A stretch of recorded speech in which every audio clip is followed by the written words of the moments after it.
Today we're gathered for the eighth interview of our podcast, Desporto, Vivido, Desporto, Pensado, an initiative by the Permanent Seminar of Sport Philosophy put together by me, Luís Ávila da Costa, alongside with Constantino Pereira Martins. This podcast aims to bridge the gap between the more practical lived side of sports and its theoretical aspects related to research and reflection. It's a space for celebrating individuals and unique lives and experiences, blending theory, know-how, and practical application. We're fortunate to have with us today Professor Sigmund Loland, a distinguished expert in sport philosophy and ethics, hailing from the Department of Sport and Social Sciences at the Norwegian School of Sports Sciences. Dr. Loland is a prolific author with a significant body of work in the field of sport ethics and philosophy. Professor Loland's scholarly contributions span a broad spectrum of topics, including Olympism, doping, performance enhancement, the intersection of technology and sports, as well as issues of fairness, justice, fair play, youth sports, well-being, and the underlying values and principles of sport. His insightful and innovative writings have made a substantial impact within the philosophy of sport community, being a leading and indispensable authority in this field of study. Professor Sigmund, we greatly appreciate your time and we are honored to have the opportunity to speak with you today. It's a genuine pleasure to engage in this conversation with you. Thank you. I'm honored to be here. Thank you for inviting me to beautiful Porto, and I'm looking forward to the conversation. Okay, thank you very much. So the first question would be, coming from a sports sciences background, how did you become interested in the sports philosophy, and how would you describe the growing path of this field of study in your university and in your country? Well, I did my sports studies at the Sports University in Oslo, while at the same time doing some of the humanities at the University of Oslo. I studied Norwegian language and literature. I studied history of ideas, and I did also some classes in philosophy. So I did both for a while. And I realized then that you can combine the two. And you can have a philosophical approach to sport, to try to understand sport, the meaning of sport, sport as a sphere of values, sport as a field of tensions that really were not addressed in the literature, ethical challenges, for instance, value tensions. So I realized that there is a possibility here to combine the 2 Mm-hmm. And I had an inspiring teacher, Professor Gunnar Breivik, in Oslo, was in this sense a pioneer in the field of sport philosophy. He had some classes in sport philosophy at the university, at the sport university, that I found very interesting. So the combination of, well, how does life develop? There are certain random things going on. You have a good teacher. You suddenly realize a new opportunity. But there is also kind of an existential drift, perhaps, because we have some predispositions of enjoying different things. My brother is doing mathematics. I could never think of doing mathematics, although, of course, it's a very interesting field. But it's not where my passion is. Why his passion is there and my passion is otherwhere, I don't know. But so it's a combination of what you like, what makes sense to you, possibilities that open up, an inspiring teacher, certainly the possibility of getting a scholarship for my PhD studies in the late 80s. So all these things came together and I ended up with sport philosophy, and I have not regretted one day. Not even one day. So all the stars aligned to... Yeah, well, this is how life develops. It could have been otherwise, but it ended up in sport philosophy, and I'm really happy about that. And was Gunnar the pioneer of the field in sports science? I would say he was the first in Oslo doing sport philosophy. We've had a lot of philosophy of outdoor education. It's very important in our culture. Philosophy of nature, philosophy of pedagogy, of learning, closeness to nature. Nature as a sphere of cultivating value. Eco-philosophy has always, not always, but for many, many years been important in Norway. So in that sense, in a way, it's part of sport philosophy in an extended sense of sport. So there was a tradition, but Gunnar was the first giving classes in this field at the sport university. Mm-hmm.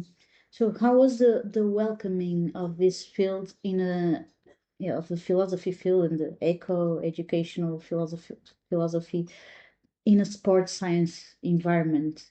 How is it in Norway, and how do you balance these dimensions with the performance concerns? Always the performance concerns It's a in sports. question. Good question. I think in Northern Europe, Norway, Sweden, Denmark, in particular, we have always had more or less a 50-50 distribution of resources between the social sciences and the natural sciences of sport. Wow, that's good. Whereas in the rest of the world, the natural science perspective, biology perspective, performance perspective would probably dominate, together with the pedagogy, teacher education perspective.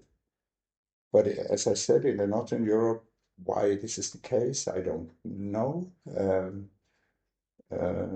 This is the way it has developed. There is a cultural emphasis on understanding society. So in that sense, philosophy did not really have to struggle to become part of the curriculum. That's great. Yeah. But it's not, I mean, we are not many. I mean, there are more sociologists and psychologists, of course, more faculty members in sport medicine and physiology. But if you split this in two and say there's a natural science part and a social science part, the number of faculty members in Oslo would be quite similar. That's amazing. Similar distribution between the two. And philosophy has had a part of this all these years, since basically the early 1970s. So all students have to take a philosophy class. All students, first year, a sport ethics class. And then if they are interested, they can continue to do sport philosophy at the bachelor, master's, and PhD level. And right now I have 3 PhD students doing philosophy of sport stuff. One, eco-philosophy of the body. One, the ethics of artificial intelligence to enhance performance in sport. And one on fairness and classification in Paralympic sport. Well, real topical and interesting and actual subjects. Congratulations for that.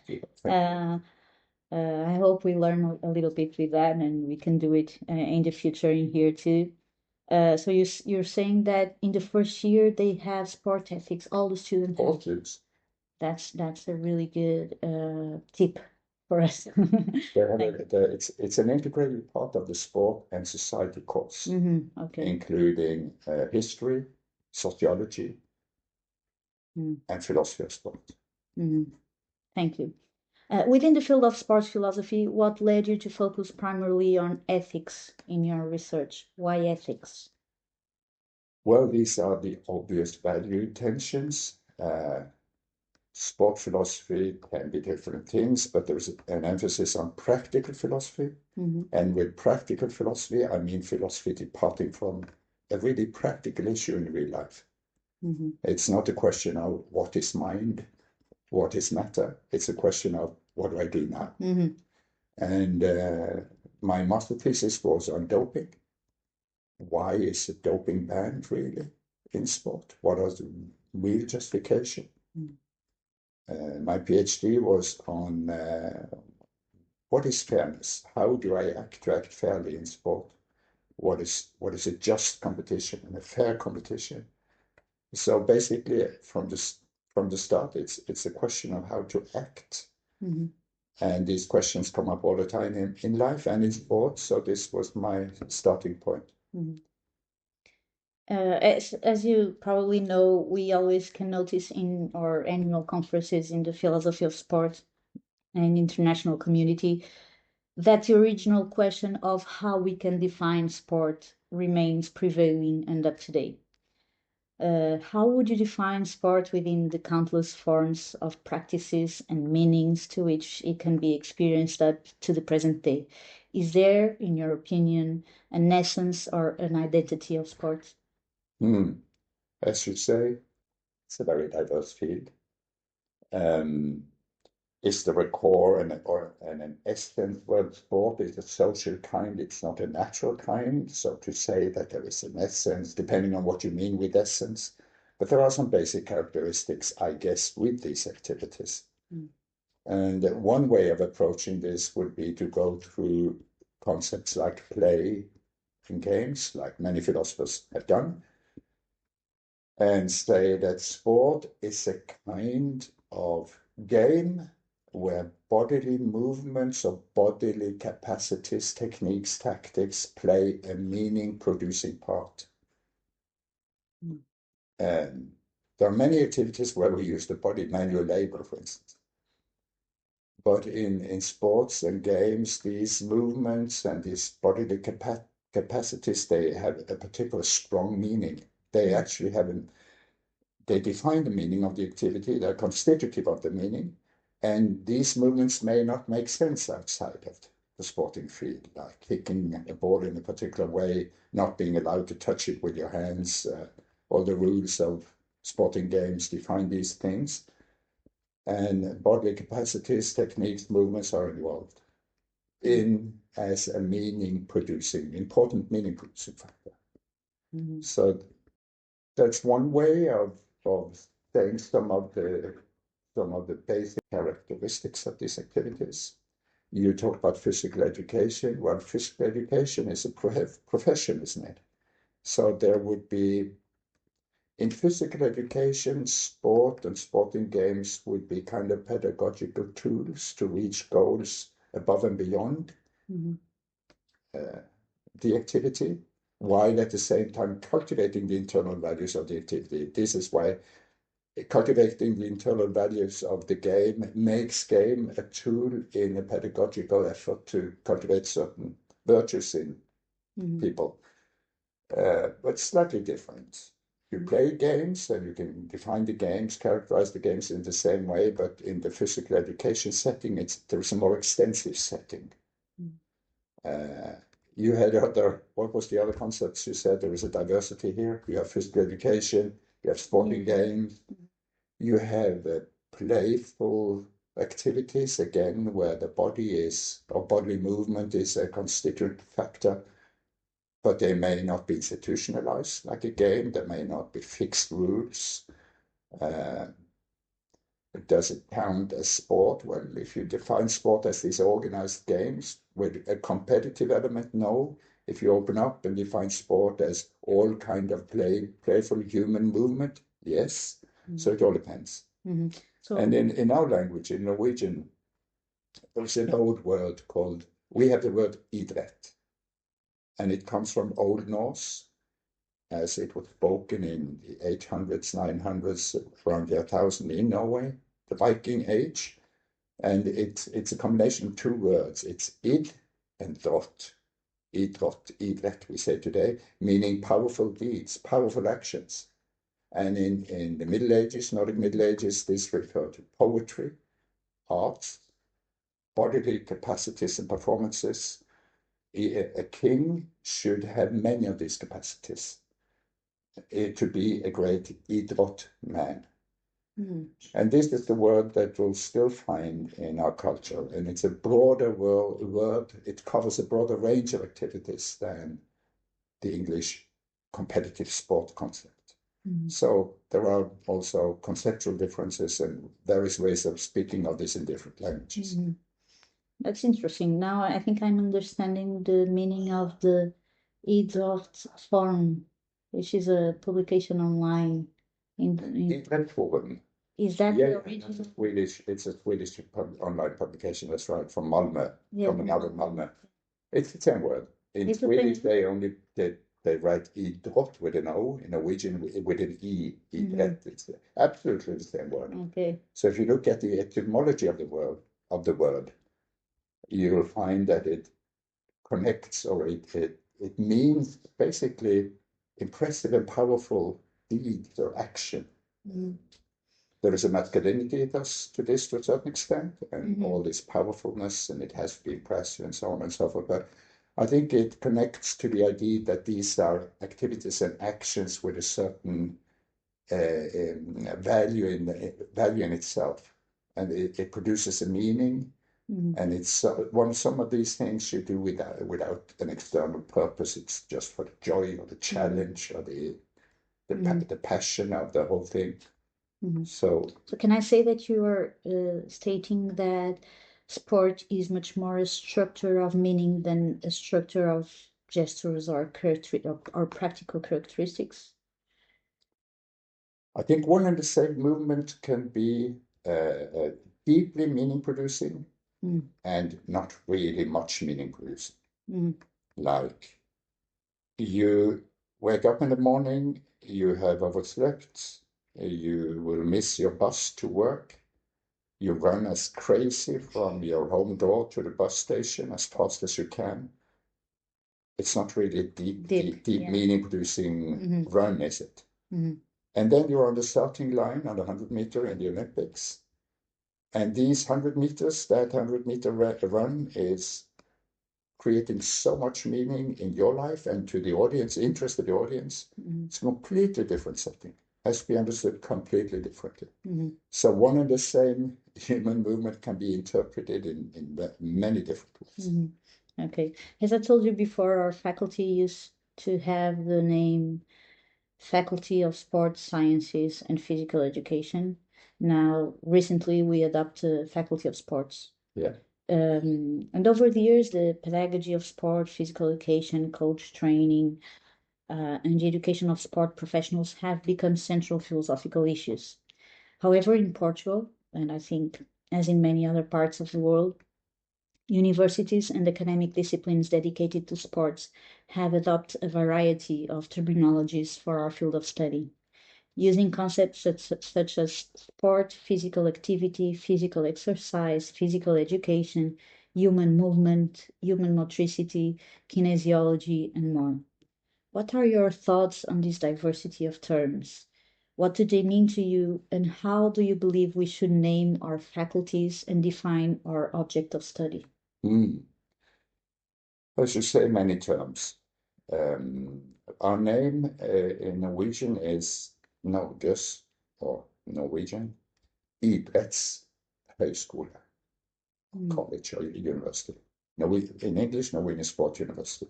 When you translate, you narrow it down. In Norwegian, it would be idrett. In English, it's sports. It's not exactly the same. So already there is a diversity between our original Norwegian name and English name. Sports sciences is narrowing it down a little bit because we have pedagogy, we have outdoor education, we have children's play, we have dance, creative movement, we have all these activities involved. But what's in a name, you cannot cover it all.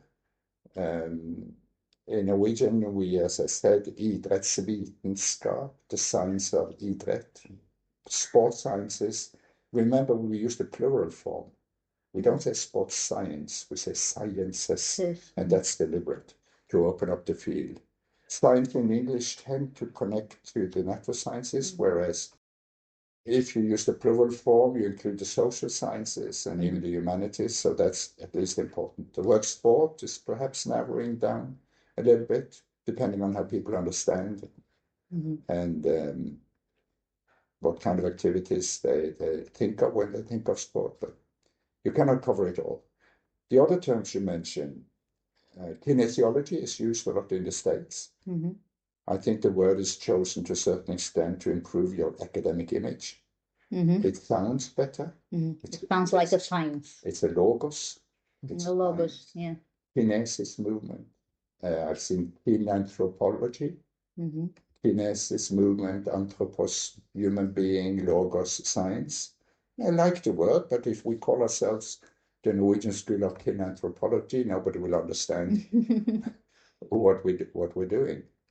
Do you have a preference? I think what we really work with is movement culture, human movement culture, in all its variety and with all. If you're a university, you need to have all the approaches. You cannot just have natural science or social science. It's in the very concept of a university to have all these approaches. So we have somehow an obligation to make sure that we cover this complex phenomenon, human movement culture, from all these angles and not just from one angle. Mm-hmm. That's interesting because in we have some tendencies in the country. We are a small country, but with a lot of diversity inside of it. And in the north, we tended to sports, to the concept of sports. But in the south, in Lisbon, they tended to human movement. The name in Portuguese, faculty of human motricity, which is movement. Mm-hmm. But they translate it to English as faculty of kinesiology. Yes. So they kind of lose the content of Mm-hmm. movement Mm-hmm. and But you know, close it to kinesiology. yes. Uh, But human movement, it's fine. But human movement can also be running after the bus in the morning. yeah, Or it can be play an your instrument. neighbor, which definitely should be studied. These are important areas of Mm-hmm. study as well. But I also like the idea of the study of human movement culture. Culture, yeah. Because when you do, culture can be, I mean, the concept definition, you can, it's a never-ending activity, but culture usually refers to cultural practices, specific cultural practices, usually refer to practices that seem to produce meaning in a particularly strong way, in a stronger way than running after the bus. Mm-hmm. The 100-meter or the game you play, movement takes on a significant role in the activity. Mm-hmm. Whereas your only idea when you run after the bus is, I have to reach that bus. Mm-hmm. Whereas, or maybe when you run the 100-meter, your only idea is, I have to cross the finishing line first. But it's still a different meaning-producing activity. And on the soccer field, I mean, you're totally absorbed by the game. And every movement, every meaning, every experience you have is this internal meaning-producing thing in the game. So this is why I like the word culture. Mm-hmm. Not just end with the movement, because that opens the field to all kinds of movement. Mm-hmm. So colleagues of mine would say that that's good. Maybe we should take on that wider responsibility as an institution to study movement in general. And movement has so many layers. There is the anatomy, the biomechanical layers, cell biology, molecular biology,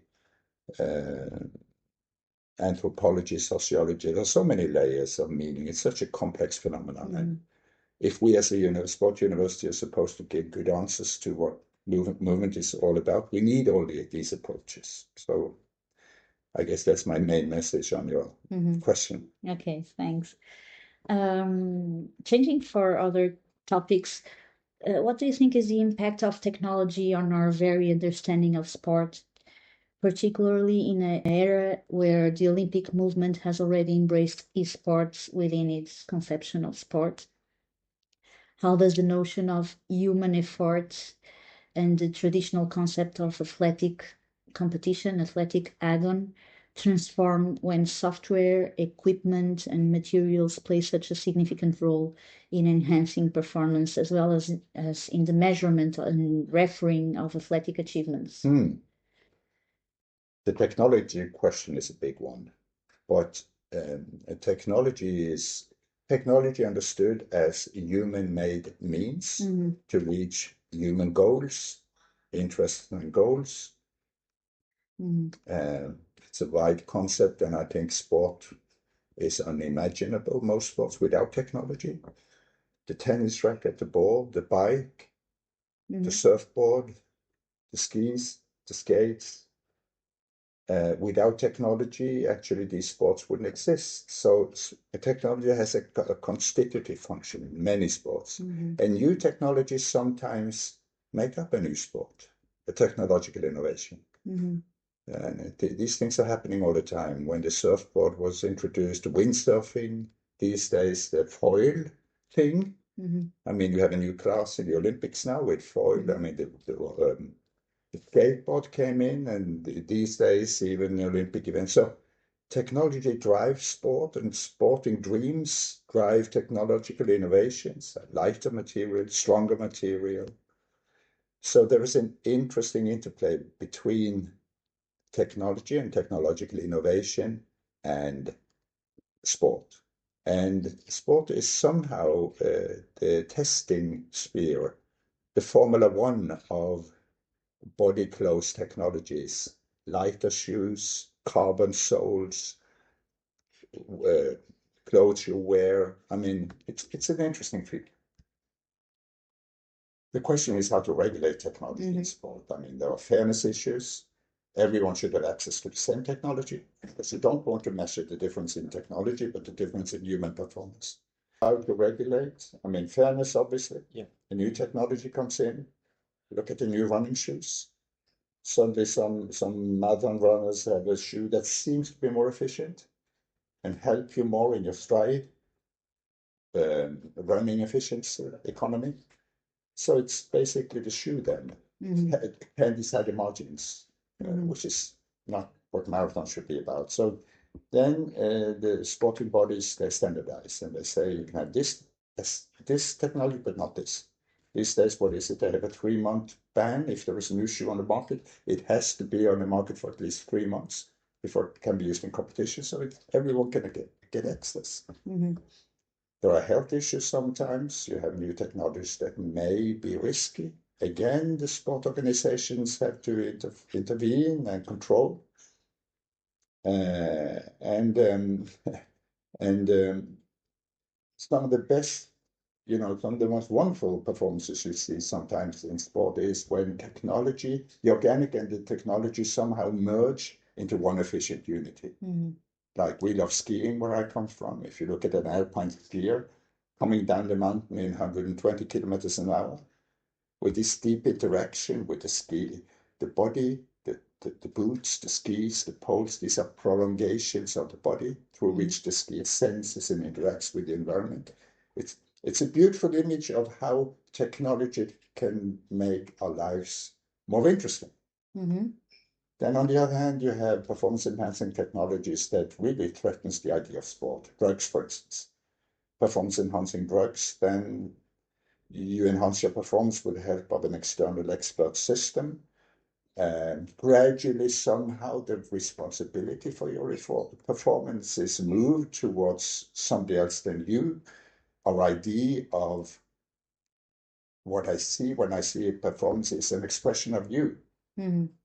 And who you are, your background, your training, your talent, your everything from your genetic setup to whatever, everything you lived through in your life. Suddenly the idea is, well, perhaps there's somebody behind you that really makes this the extreme performance possible. So this is a threat to sport, actually, as a cultural practice, I think. So there is a regulation now. Can be discussed in many ways, but I really understand the idea of anti-doping. Then your question, what about esports? You told about 3 months in the market, the need of 3 months in the market. There's still an economic inequality in the access. There is. I don't know whether the 3 month. There is a rule. There is a period of there is a quarantine period or whatever you call it. Whether it's 3 or 4 months, I can't remember that. But there is a regulation. But of course, there is a financial issue and high-tech sports. We should add to the temporal restriction, we should add economic restriction. For example, too expensive materials. Yes. It could be. Definitely. Skiing is a high-tech sport. And the richest nations, they have the best preparation teams to make the fastest skis, which is deeply unfair. I come from a country that really is one of the best countries in the world in winter sports. And we have an unfair advantage, definitely, because these are deep secrets, how you prepare the skis before a race. These are, the technologies used. It has become a competition in the competition, who has the best supporting team. And some people seem to like that. But if you want to test the best skier, you standardize. If you want to test the best athlete in a sport where technology is used, you standardize as far as you can. There will be some individual adaptations. I mean, the length of the ski, depending on your body length, of course, it varies. The stiffness, torsion of the ski varies, but but there should be equal access to the soul and the equal gliding potential of a ski. That would be much more fair. It's not the case today. So let's take it to the next level, which is esports. So what is your opinion about it? My gut feeling in the beginning was that this is not really sports. It's an interesting game world, but there's significance of the bodily movement is not really there.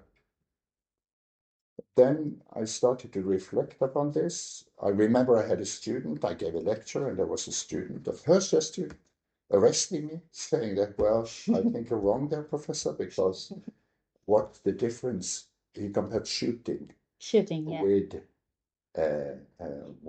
let's say, a shooting game then. And he said, well, the shooter has to control the pulse. This micro-motor movement on the trigger is very advanced. Micro-motor movement, but it's also a systemic control with pulse, concentration, the gaze. And it's exactly the same with the e-sport player on the control. So you say that the game goes on in a virtual space. Well, if you look at the gun is a means as well, giving the bullet direction and speed. And this is also a means through which you interact with the world. And the world out there is, to a certain extent, a mechanistic world. It follows the laws of nature. Like in a game, it follows the laws created by the game constructors. And this person with a remote control, staying focused over a long time, doing the right micro movements. What, he said to me, Professor, is the real difference there? And I had to say, it's a very good question. I had to think about it. It's good to have students like that. It's very good, very good. And there are some gray areas here. I mean, these brutal distinctions between e-sport is not sport, sport is only sport. I'm not so sure. And then you have, of course, the sports where you can use the body much more extensively. You have, and then you have the discussion about some of these very aggressive war things. And or you have games, esports, where you simulate traditional sports like soccer or volleyball or ice hockey or whatever. So you have to be more specific to make a good discussion about this. But there's clear distinctions between sport and e-sport is not sport. I'm not so sure. Yeah, even between esports, as in sports, yes, you have motion-based video games and you have non-motion-based video games. So there's a lot of differences between different specialities of games, and the same happens in sports. You have different activities, so there's not just moving your fingers, but it needs more than that. It does. It's like shooting. Yeah. It's like shooting has been an Olympic sport since the very beginning. So what's the big difference? But then you have, I think, probably an interesting social difference. You can get addicted to video games. You can also die losing your time control doing video games. Of course, you can have that also in sports, but in different ways. Your body kind of alerts you. You're needing water, you're needing to breathe, you're needing to sleep. Yes. And the video games are like casino, you don't lose the notion of time, and your body has more difficulties to alert you that real life is happening, You may be right. You may be right on that. I am not so sure. I have to think about that. But there is a difference between the real world and the virtual world. And I wrote an article recently where I compared downhill skiing. Imagine now if you have, it's an article about concussion in sport, the ethics of how much should you regulate the sport to take out the risk of injuries and concussion. And I defended downhill skiing. Even if there is a risk of severe injuries and sometimes even death, if the risk control is such that with skills you can master the risk. If it's a blind risk, it's just stupid. But if you, with training and skills, can control, master the risk and reduce the risk, it's an interesting human activity. Well, what about then if you construct a video game, downhill skiing, with high tech, you create technology, whole body technology that gives you exactly the same sensation of being in the downhill racing track as in real life. Yeah, but although you don't die. It's about exactly, you don't die. And you know you won't die probably if we don't have interventions in the brain that really fix your brain as well. And the sport will still be different. You will take more risk, for instance. You go out of the race with really no injuries. You can simulate in this whole body equipment some pain and stuff, but you wouldn't really impose bad injuries. So there is a difference between the virtual world and the real world. Yeah, the risk, I think it's a key concept in this The risk is a key concept, and a bullet in shooting is a bullet. And if it goes astray, it may really do some bad stuff.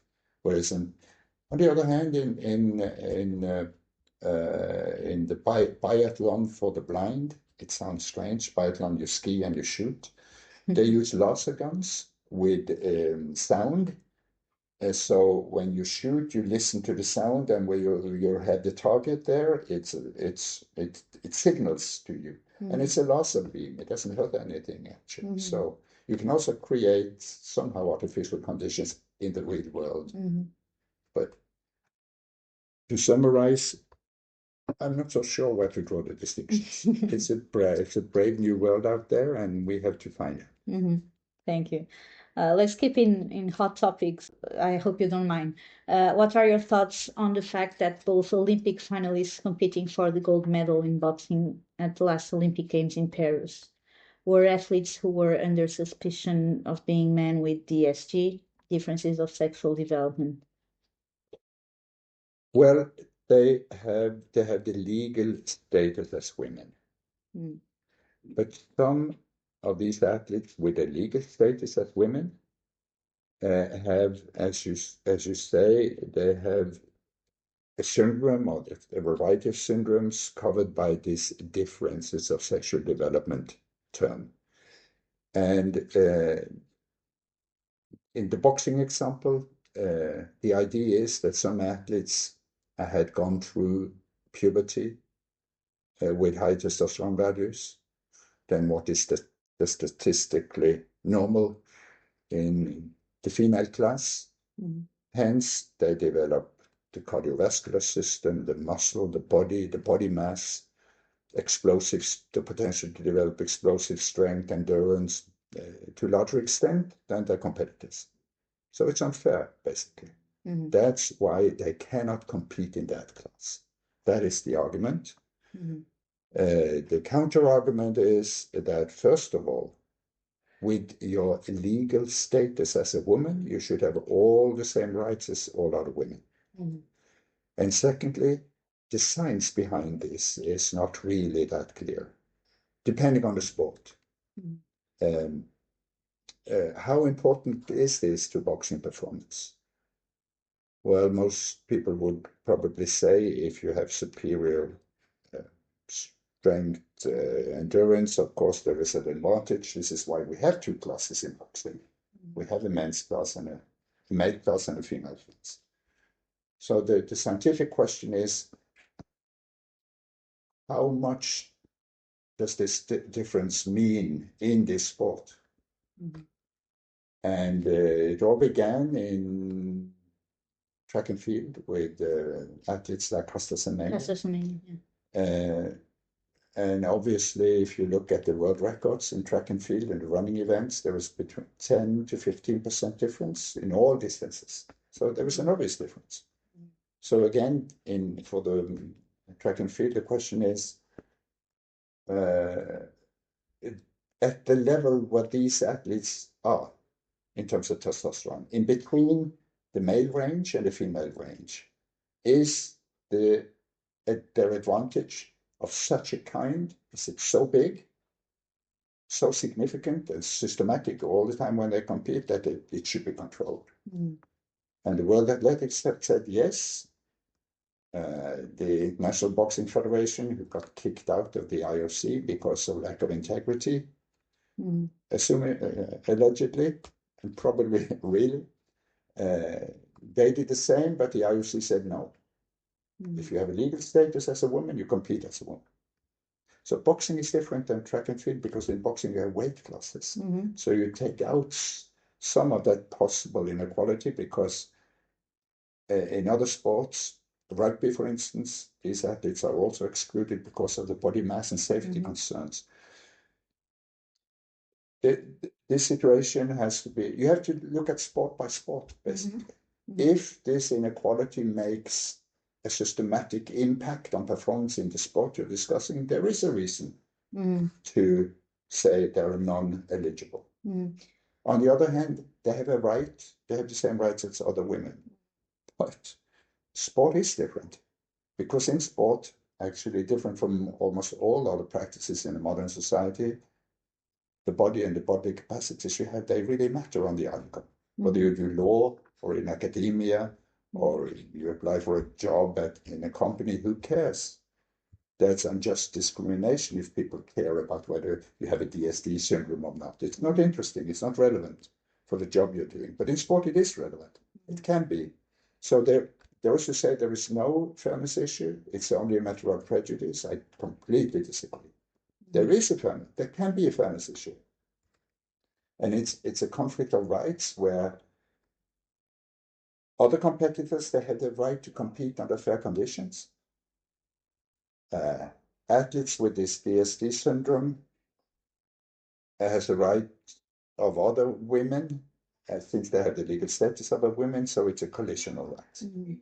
And again, you have to look at the sport. In shooting, who cares? Why do you have male and female classes in shooting? If everyone is given the same possibility to develop performance, it's a historical reason, but there is no rational reason. But in athletics and in boxing, it makes sense to distinguish between male and females. It's not a very accurate distinction, but it seems to work. And then this becomes a challenge.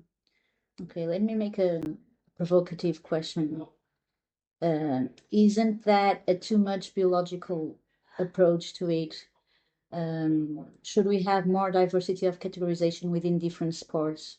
Why we look only for testosterone, and not also to even cultural aspects like training in the male sports system, how their life have an impact in the access to different levels of performance. And so there are a lot of different variables that give advantage to sports people. And that leads me to the next question, which is how can we aspire to the idea of sporting justice and fairness in the context of the incredible diversity that the genetic lottery builds up? And not only the genetic lottery, also the cultural lottery builds up, always putting some at an advantage over others, whether man, woman, tall, short, thin, fat, with bigger hands or bigger feet, with different growing experiences and contexts.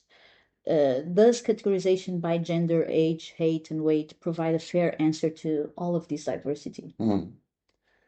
There is an article coming out now. It is out now in the American Journal of Bioethics with the hypothesis that we should use the Paralympic categorization system also in Olympic sport, where you have functional tests, and it's all about what these characteristics do for your possibility to perform in this particular sport, and you classify accordingly. And then there are comments to this article. I've written one comment, others have written, and I disagree. I think that would, as related to your question, it would be an immensely, there are pragmatic reasons, it would be an immensely complicated system. And each athlete would have to be evaluated before each event, like in Paralympic sports.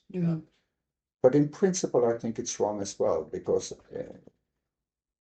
competitive sport is kind of a celebration of human inequality. It's not about equality, really. It's about equal opportunity to perform. So we have all these inequalities. Some of them we take out. with classification. For instance, the inequality between males and females to perform in running distances, in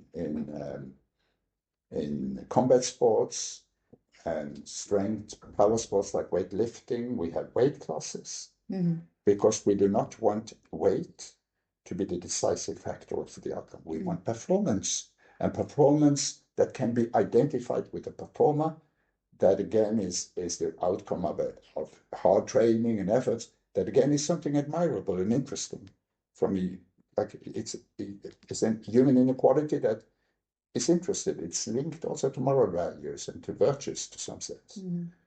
So we take out, the Finnish principle says, take out inequalities for which individuals or teams cannot be claimed responsible, where they cannot really affect the inequality. It's a given. It's an absolute inequality. Like body size, to a certain extent, you can do a little bit, or the size of your hands, or or your biological sex. So, and if you look across sports, this is what they compensate for. Body classification. If you use this principle, we should have height classification in basketball and volleyball, for the same reason as we have weight classification in weightlifting and boxing. We should not have a female-male classification in shooting because it doesn't really matter. But in a variety of sports, if you have these inequalities between people that I cannot help, it's a given, compensate, eliminate or compensate. The rest of them, in these inequalities, my talent that is not gives me, it doesn't give me my performance. I have to work on it.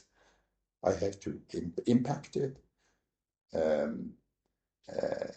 My motivation, my ability to be there and then in the competition, all these inequalities we tend to include in our performance measurements.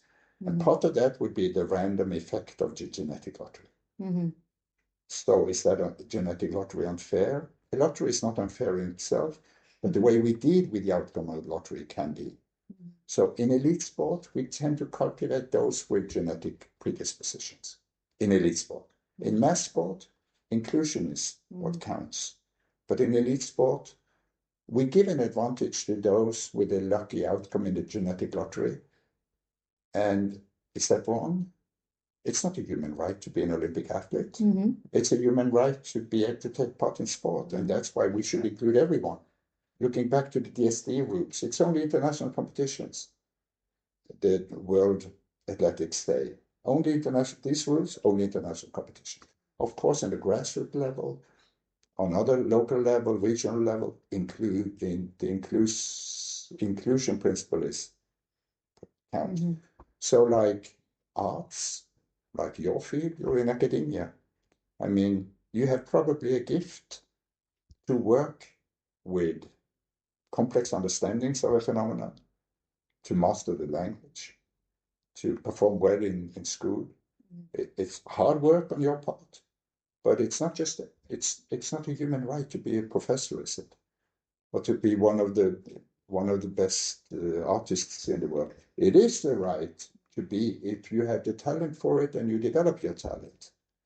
But it's not like anyone can jump in. So it's not unfair in a sense if others are given a fair opportunity to succeed in society in their own way. A long answer, but it's a complex question. Could I say that we should just accept that sport as life is not a world of equality, but it can be a world of trying to be more fair? Good summary. And there are obvious ways of realizing sport in unfair ways. And there are rules in sport, but it's also a celebration of human inequalities. Yeah, and it's probably an endless path. We are always trying to make it fair. And more fair. So there's an evolution.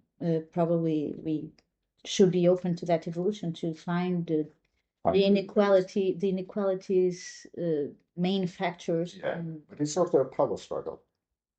But look at international soccer these days, where some clubs are really wealthy, where other clubs do not have the same financial. It's deeply unfair. But the commercial forces, operates in this way. Actually, in one of the most capitalistic systems in the world, in the state, they regulate teams in the leagues, the elite leagues. But these are not open leagues. I mean, these are commercial enterprises, but they want even competition. They don't want the obvious best team that wins every season. So in that sense, actually, it's more fair to regulate the income level, to regulate how much spending you can do on new players. A kind of financial fair play. This is what they're trying in Europe now, financial fair play. Some people say it doesn't really work. Look at what this club did and what this club did. But these days, Manchester City is in trouble, aren't they? Who? Manchester City these days. Yeah. So let's say if there would be an example set now where ways of avoiding these regulations can be taken out. I don't know. Let's see. Thanks. As a Norwegian scholar, it's evident that you mostly write and publish in English in line with the demands of the global academic community. However, you also seem to make a deliberate effort to publish and communicate your work in Norwegian. In light of this, and considering that we have established the Portuguese Language Sport Philosophy Association, which brings together academics from various Portuguese-speaking countries, what role do you believe language plays in shaping thought, particularly in the realm of philosophical reflection on sport? Language is very important. And you conceptualize things in Portuguese that we may not do in English. And I think the English, Anglo-American or English international scientific community would be really interested in learning more about how we use the language and conceptualize and understand the broader sport field. I also write in Norwegian, and we talked about the concept of idrett in the beginning, which shows some of the interesting differences. And every language should have this idea of also keeping the national language as a scientific language. If you abandon science in your own language, it becomes a B language, secondary significance. So it's extremely important also, I think, from a language politics point of view, to keep your language alive also as a scientific academic language. There is power in that. And it's a way of keeping languages alive and flourishing. Do you teach in Norwegian? I do. Almost all my teaching will be in Norwegian. At the PhD level, since we have a lot of international students, we teach in English primarily. Other than that, I teach in Norwegian. Do you have anything more to tell us? Feel free to share. I've been talking a lot now, so of course we can discuss a lot of other things. I've always been interested in phenomenology and epistemology and knowledge, kinds of knowledge, ways of knowing, practical knowledge versus articulate knowledge versus so-called tacit knowledge. So I also written about how you can understand a movement in various ways and the possibility to bridge these various ways, the experience of a movement and the objective measurement of the movement. Can these perspectives, these two paradigms, somehow overlap in our more complex and holistic understanding of that movement? That's more a theory of science question and an epistemological question. I find it very interesting. Because of the nature, of course. The nature of sport, and I was, as you know, director of the Oslo Institute for 8 years. And that also demonstrated the relevance of philosophy in practical matters. How should we organize the faculty?